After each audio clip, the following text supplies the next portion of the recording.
नमस्कार दोस्तों, स्वागत है आपका देवभूमि करियर पॉइंट पर। आशा करता हूँ आप सभी लोग स्वस्थ होंगे, काफी अच्छी आपकी स्टडी चल रही होगी।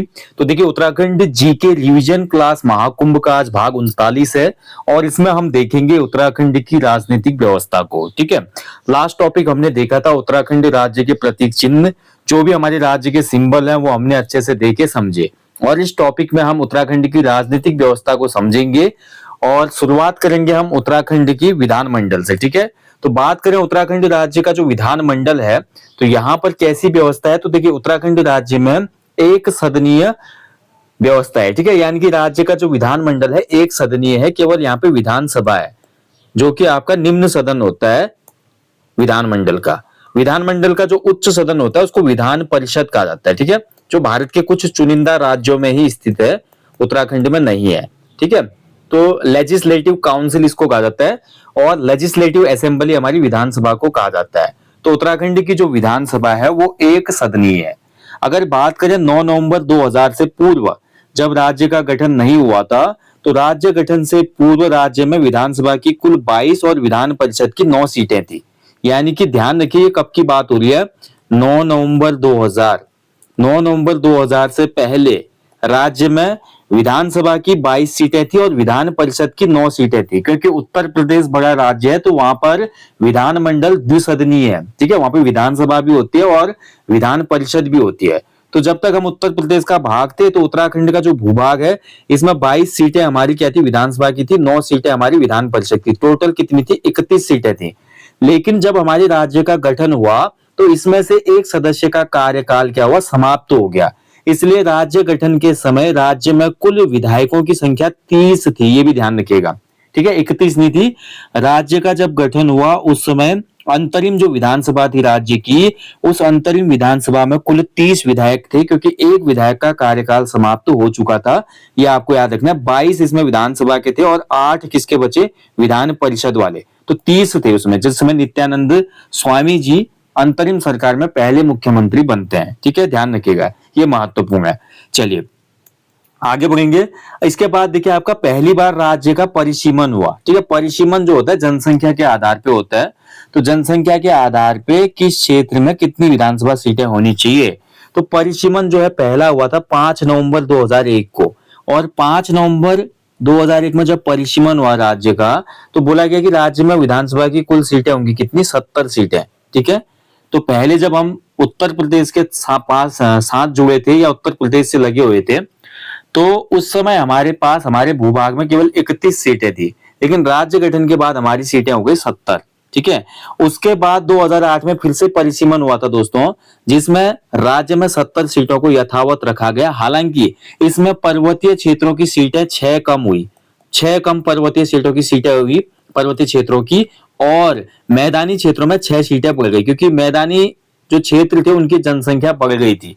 और ऐसा ही अभी नेक्स्ट जो परिसीमन आने वाला है उसमें होने वाला है, पहाड़ी एरिया की सीटें और कम होने वाली है, जो कि बहुत गंभीर विषय है। ठीक है, अगर देखिए जन प्रतिनिधित्व में पहाड़ी क्षेत्र का अगर मान लीजिए प्रतिनिधित्व कम होगा या कमजोर होगा, तो क्या इसका इसका इम्पैक्ट क्या होगा आने वाले समय में, आप इसको समझ सकते हैं। ठीक है, तो इसका कारण यही है, मैदानी भागों में बहुत सी जनसंख्या, कुछ तो पहाड़ी जनसंख्या का पलायन है, कुछ हमारा अन्य भूभागों से आकर मैदानी जो हमारे नगर या महानगर हैं उनमें लोग बस गए हैं। ठीक है, और वहां के स्थायी निवासी भी हो चुके हैं, आप सभी को पता ही है। तो अभी देखिए परिसीमन जब आएगा उसमें पता चलेगा। तो 2008 के परिसीमन में भी राज्य में 70 सीटें थी, लेकिन इसमें ध्यान रखेंगे पहाड़ी क्षेत्रों की 6 सीटें कम हो गई थी, जबकि मैदानी क्षेत्रों की 6 सीटें इसमें बढ़ गई थी। तो 2008 के परिसीमन के हिसाब से हमारे राज्य में वर्तमान में कितनी सीटें हैं, 70 विधानसभा की सीटें हैं, ध्यान रखेंगे। ठीक है, कितनी सीटें हैं, 70 विधानसभा की सीटें हैं। और इसमें आपका 70 में से 13 सीटें जो है वो एससी कैटेगरी के लिए आरक्षित हैं और 2 सीटें जो है हमारी वो एसटी कैटेगरी के लिए आरक्षित हैं। ठीक है, तो देखिए 13 सीटें जो है उनको याद करने की इतनी आपको आवश्यकता नहीं है, बट जो 2 आपका जनजाति की सीटें हैं वो याद करना जरूरी है। तो जनजाति के लिए जो 2 सीटें हैं वो है, एक तो चक्राता सीट देहरादून वाली और एक उधमसिंह नगर की नानकमत्ता सीट। ठीक है, ये 2 सीटें अनुसूचित जनजाति के लिए आरक्षित की गई है। बाकी 13 सीटें अनुसूचित जाति के लिए आरक्षित हैं। और सर्वाधिक विधानसभा सीटों वाला जो जनपद है वो है हरिद्वार। हरिद्वार में टोटल विधानसभा सीटें हैं 11। इसके बाद नंबर आता है देहरादून का। देहरादून में विधानसभा की सीटें हैं 10। फिर हमारा आता है उधमसिंह नगर। उधमसिंह नगर में विधानसभा की सीटें हैं 9। फिर आता है हमारा टिहरी, पौड़ी, नैनीताल, अल्मोड़ा। तो टिहरी, पौड़ी, नैनीताल और अल्मोड़ा, इन जनपदों में विधानसभा सीटों की संख्या है 6। ठीक है। और इसके बाद हमारा आता है पिथौरागढ़। पिथौरागढ़ जनपद में विधानसभा सीटों की संख्या है 4। चमोली में हमारी विधानसभा सीटों की संख्या है 3। ठीक है। उत्तरकाशी में भी हमारा कितना है? 3। उसके बाद हमारा बागेश्वर, चंपावत और रुद्रप्रयाग। बागेश्वर, चंपावत और रुद्रप्रयाग में विधानसभा सीटों की संख्या है 2-2 प्रत्येक जनपद में। ठीक है। तो कुल मिला के 70 सीटों का लेखा जोखा है, ये आपको ध्यान रखना है। क्लियर हो गया? अगर क्वेश्चन बनता है सर्वाधिक विधानसभा सीटों वाला जनपद तो हरिद्वार, सबसे कम विधानसभा सीटों वाले जनपद तो 3 है, बागेश्वर, रुद्रप्रयाग और चंपावत, केवल 2-2 सीटें यहाँ पे। ठीक है। राज्य का जो प्रथम विधानसभा का भवन है कहाँ स्थित है? तो हमारा प्रथम विधानसभा भवन देहरादून में स्थित है। देहरादून में हमारा विधानसभा सचिवालय भी है और विधानसभा भवन है।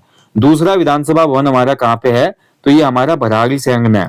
भराड़ीसैंण, जो कि कहाँ स्थित है? गैरसैंण में। ठीक है। गैरसैंण में स्थित है।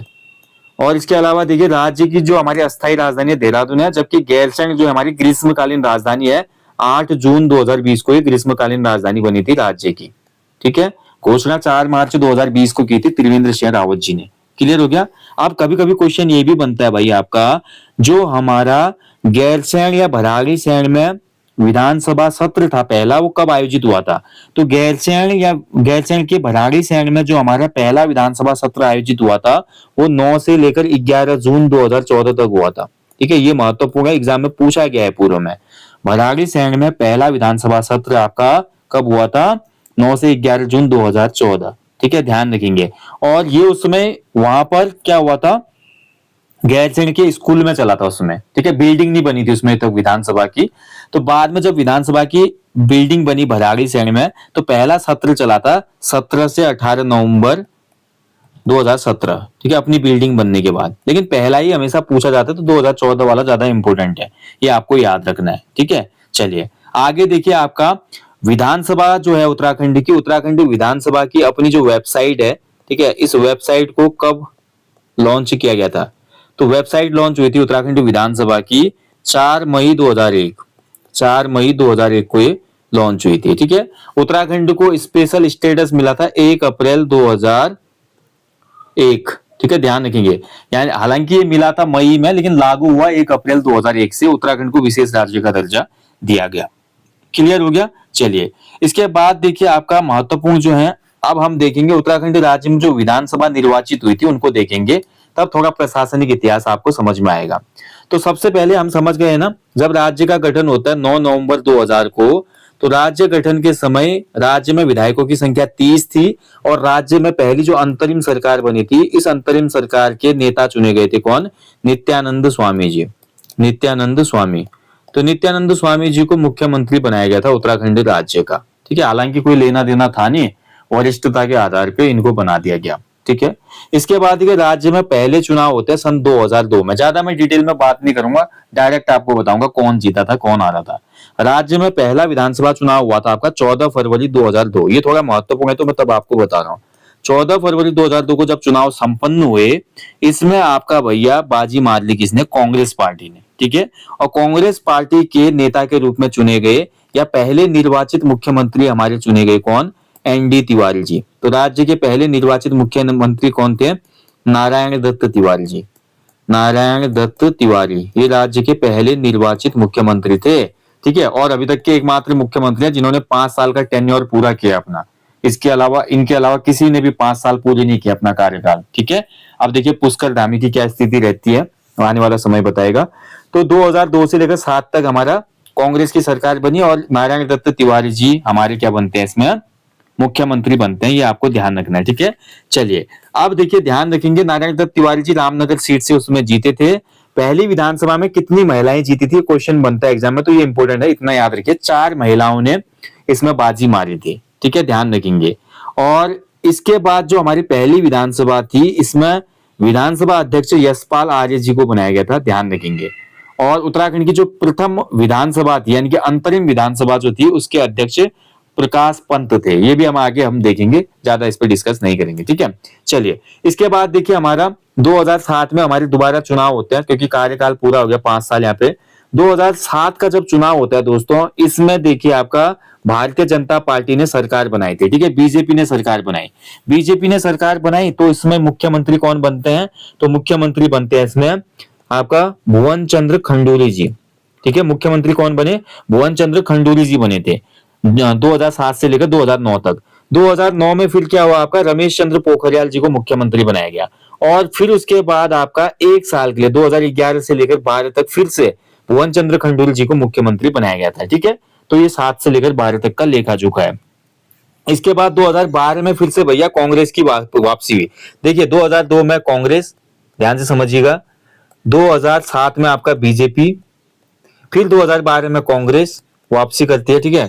यहाँ पे कांग्रेस वापसी करेगी 2012 में, तो कांग्रेस ने अपनी सरकार बनाई फिर से 2012 में। और 2012 में जब कांग्रेस की सरकार आई तो मुख्यमंत्री बनते विजय बहुगुणा जी, ठीक है, विजय बहुगुणा। लेकिन ज्यादा समय नहीं रहे, ये केवल 2 साल के लिए रहे। उसके बाद हमारे मुख्यमंत्री बने हरीश रावत, हरीश रावत।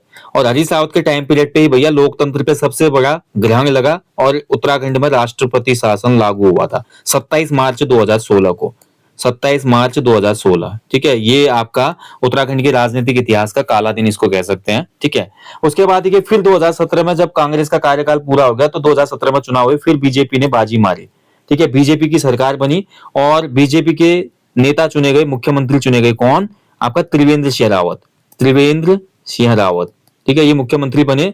और ये आपका 2017 से लेकर 2021 मार्च तक मुख्यमंत्री रहे, यानी कि 4 साल, ठीक है। फिर कुछ महीने के लिए तीरथ सिंह रावत जी को मुख्यमंत्री बनाया गया और इसके बाद पुष्कर सिंह धामी जी को मुख्यमंत्री बनाया गया था आपका 4 जुलाई 2021 को, ठीक है। और फिर उसके बाद जब पुष्कर सिंह धामी जी को मुख्यमंत्री बनाया गया 2022 में 5वीं विधानसभा के चुनाव हुए और पहली बार उत्तराखंड राज्य के इतिहास में ऐसा हुआ कि किसी एक पार्टी ने लगातार दूसरी बार सरकार बनाई, ठीक है। तो 2022 के चुनाव को थोड़ा हम डिस्कस करेंगे यहाँ पे, ठीक है, क्योंकि ये महत्वपूर्ण है। 2022 में जब चुनाव हुए, 5वीं विधानसभा के चुनाव थे और इस 5वीं विधानसभा में आप देखेंगे दोस्तों 14 फरवरी को 70 सीटों पर संपन्न हुआ था चुनाव। और इसमें आपका बीजेपी ने जीती कितनी सीटें? 47 सीटें उसमें जीती थी। कांग्रेस को इसमें मिली थी कितनी? कांग्रेस को मिली थी 19 सीटें। और बसपा, ठीक है, बहुजन समाज पार्टी को इसमें मिली थी 2 सीटें और इंडिपेंडेंट को मिली थी, निर्दलीय को इसमें मिली थी 2 सीटें, ठीक है। तो ये हमारे 2022 का लेखा जोखा है। फिर से हमारी बीजेपी की सरकार बनी तो जो 2021 में मुख्यमंत्री बनाए गए थे पुष्कर सिंह धामी, उनको फिर से मुख्यमंत्री बनाया गया। हालांकि पुष्कर सिंह धामी अपनी सीट से चुनाव हार गए थे, खटीमा सीट से, ठीक है। बाद में उन्होंने उपचुनाव जीता, कहां पे? पुष्कर सिंह धामी जी ने चंपावत से उपचुनाव लड़ा और उपचुनाव को जीत लिया, ठीक है, ध्यान रखेंगे। तो फिर अभी हमारी चंपावत सीट से विधायक है पुष्कर सिंह धामी और वर्तमान में मुख्यमंत्री भी है। तो ये राज्य के जो 5 के 5 विधानसभा चुनाव है, इनका लेखा जोखा मैंने आपको बता दिया है, ठीक है। चलिए, महत्वपूर्ण है, अच्छे से इसको याद रखिएगा। हाँ, इसमें एक महत्वपूर्ण पॉइंट ये है, 2022 के जो चुनाव हुए थे इसमें सबसे ज्यादा अभी तक की 8 महिलाएं निर्वाचित हुई थी, ठीक है। 2022 वाले चुनाव में 8 महिलाएं विधायक निर्वाचित हुई थी। ये सबसे इंपॉर्टेंट फैक्ट है, पूछ सकता है एग्जाम में, याद रखिएगा। पहले वाले चुनाव में कितने? 4 महिलाएं थी। उसके बाद राज्य विधानसभा के अध्यक्ष देखेंगे तो जो पहली हमारी विधानसभा थी, जो कि अंतरिम विधानसभा थी सन 2000 से लेकर 2002 तक, इसके अध्यक्ष रहे प्रकाश पंत जी। द्वितीय विधानसभा जो थी हमारी, या बोल सकते हैं पहली निर्वाचित विधानसभा 2002 से लेकर आपकी 2007 तक जो रही, इसमें अध्यक्ष कौन थे? यशपाल आर्य, विधानसभा के अध्यक्ष। तृतीय जो विधानसभा थी जो कि 2007 से लेकर आपकी कहां तक रही? 2012 तक, इसके अध्यक्ष थे हरवंश कपूर जी, ठीक है। चतुर्थ जो विधानसभा थी जो कि रही 2012 से लेकर 17 तक, इसके अध्यक्ष थे, विधानसभा अध्यक्ष थे गोविंद सिंह कुंजवाल, ठीक है। और 5वीं जो विधानसभा थी जो कि रही आपकी 2017 से लेकर 22 तक, इसके विधानसभा अध्यक्ष थे प्रेमचंद अग्रवाल। और वर्तमान जो विधानसभा है 2022 से लेकर 27 तक, अभी फिलहाल के लिए इसमें चुनी गई है ऋतु भूषण खंडूरी जी। ये उत्तराखंड की पहली महिला स्पीकर है विधानसभा की, ये भी ध्यान रखिएगा, ठीक है। कभी एग्जाम में क्वेश्चन पूछा जाएगा, उत्तराखंड की पहली महिला जो विधानसभा अध्यक्ष है वो कौन है? तो ऋतु भूषण या ऋतु खंडूरी भूषण इनको कहा जाता है। इनका जो निर्वाचन क्षेत्र है कोटद्वार सीट से विधायक है, कोट द्वार से विधायक हैं, ठीक है, ध्यान रखिएगा। चलिए अब इसमें कुछ क्वेश्चन पूछ लेता है आयोग, जैसे कि पूछ लेता है कि पहली निर्वाचित विधानसभा के अध्यक्ष उत्तराखंड में कौन थे। तो आप ध्यान से देखेंगे दोस्तों, पहली जो निर्वाचित विधानसभा थी वो 2002 वाली थी। तो पहली निर्वाचित विधानसभा के अध्यक्ष कौन थे, तो हमारी यशपाल आर्य जी थे, ठीक है। पहली विधानसभा का उपाध्यक्ष कौन था, उपाध्यक्ष पूछ रहा है, अब अध्यक्ष नहीं, उपाध्यक्ष। तो पहली विधानसभा के उपाध्यक्ष कौन थे, तो ये थी हमारी विजया बड़त्वाल जी, विजया बड़त्वाल, ठीक है, ध्यान रखेंगे, ये भी महत्वपूर्ण है, याद रखिएगा, विजया बड़त्वाल जी, ठीक है। अब बात करें, देखिए जो पहली विधानसभा थी इसमें प्रोटेम स्पीकर कौन थे, तो पहली विधानसभा में प्रोटेम स्पीकर थे हमारे काजी मोइनुद्दीन, ठीक है, ध्यान रखेंगे, काजी मोइनुद्दीन, ठीक है। प्रोटेम स्पीकर वो होता है सबसे वरिष्ठ विधायक होता है विधानसभा का, जो सबको शपथ दिलाता है।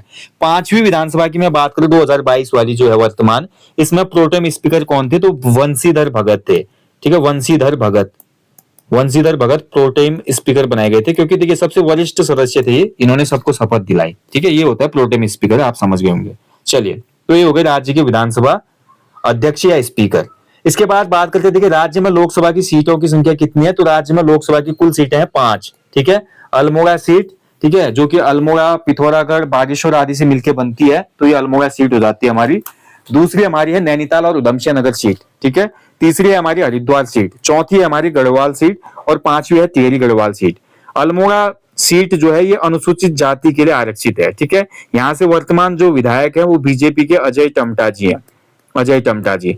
नैनीताल उधमसिंह नगर से हमारे वर्तमान जो सांसद है, माफ कीजिएगा विधायक नहीं, वर्तमान जो सांसद हैं लोकसभा के वो हैं अजय भट्ट जी, ठीक है। हरिद्वार से लोकसभा सांसद है हमारे त्रिवेंद्र सिंह रावत, भूतपूर्व मुख्यमंत्री उत्तराखंड के त्रिवेंद्र सिंह रावत,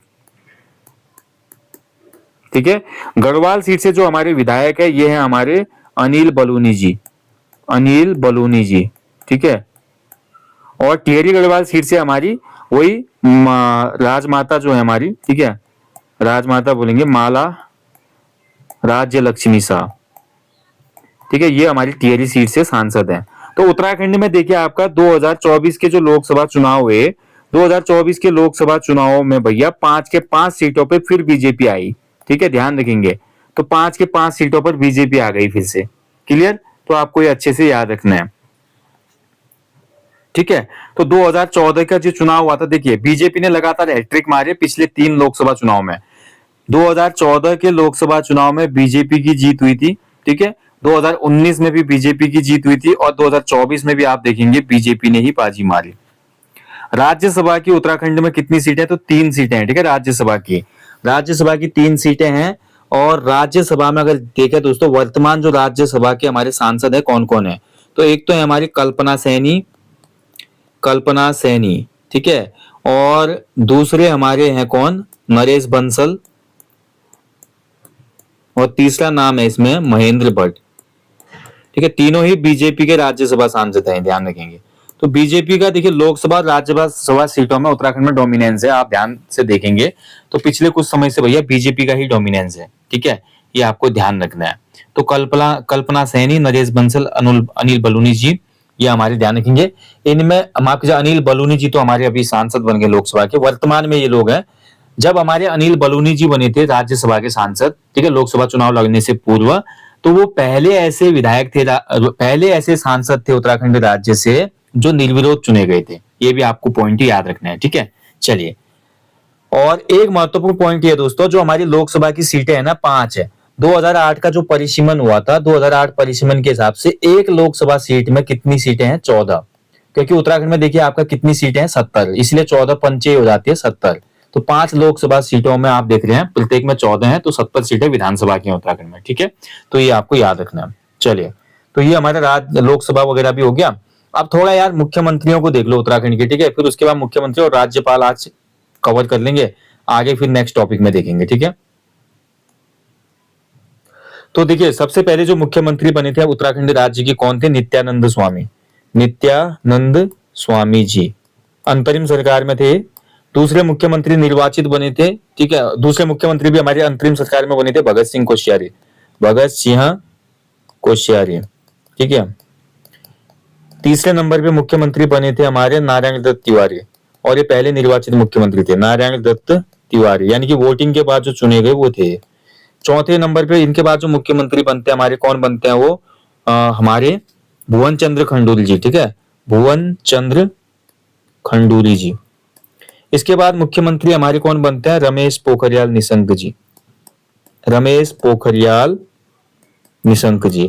पोखरियाल जी के पास फिर से हमारे बनते हैं भुवन चंद्र खंडूरी जी, क्रमवार बता रहा हूं मैं। उसके बाद हमारे आगे बनेंगे भुवन चंद्र खंडूरी जी के बाद नंबर आता है विजय बहुगुणा का, कांग्रेस आ गई है, विजय बहुगुणा। विजय बहुगुणा के बाद नेक्स्ट जो बनेंगे हमारे हरीश रावत जी, ठीक है, हरीश रावत। हरीश रावत जी के बाद जो अगले आएंगे हमारे त्रिवेंद्र सिंह रावत, त्रिवेंद्र सिंह रावत, ठीक है। त्रिवेंद्र सिंह रावत के बाद हमारे आएंगे तीरथ सिंह रावत, तीरथ सिंह रावत।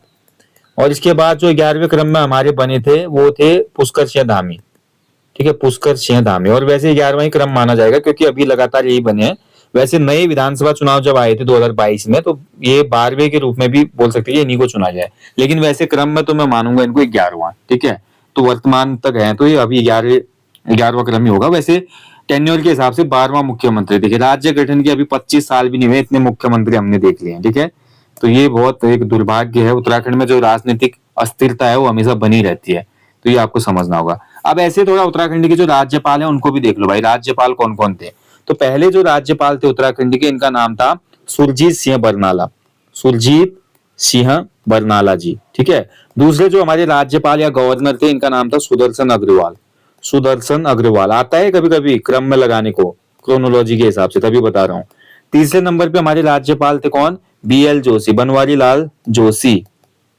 चौथे नंबर पे हमारे बने थे कौन, चौथे नंबर पे थी हमारी पहली महिला गवर्नर उत्तराखंड की, मार्गरेट आलवा, ठीक है। पांचवें नंबर पे हमारे कौन आते हैं, अजीज कुरैशी जी, अजीज कुरैशी। उसके बाद हमारे बनते हैं नेक्स्ट, कौन बनते हैं हमारे, के पॉल, ठीक है, के पॉल आए।